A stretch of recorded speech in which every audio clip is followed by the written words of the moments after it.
وعلیکم السلام ورحمۃ اللہ وبرکاتہ۔ بھائی نے لکھا جی کیا نبی کریم صلی اللہ علیہ وسلم سے یا صحابہ کرام سے رمضان کے مہینے کے طاق راتوں میں وطر کی نماز میں قنوت نازلہ پڑھا کرتے تھے؟ کہتے اس کی بھی وضاحت کریں۔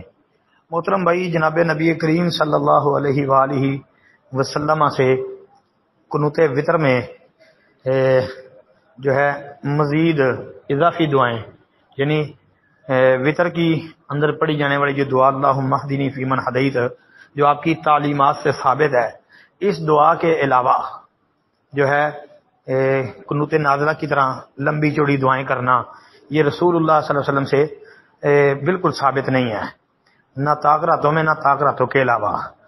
باقی رہ گئی بات صحابہ کی، تو صحابہ رضوان اللہ علیہم اجمعین سے بھی جو ہے قنوت وطر میں جو ہے قنوت نازلہ کی طرح لمبی چوڑی دعائیں کرنا جو ہے ہمارے علم کے مطابق بسند صحیح یا حسن ثابت نہیں ہے جی۔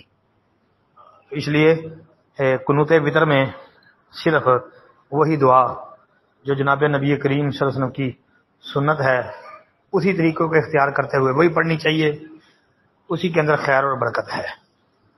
باقی 5 نمازیں جو فرض ہیں ان کے اندر قنوت نازلہ کبھی کریں تو اس میں جتنی مرضی لمبی چوڑی دعائیں کر لیں۔ السلام علیکم ورحمۃ اللہ۔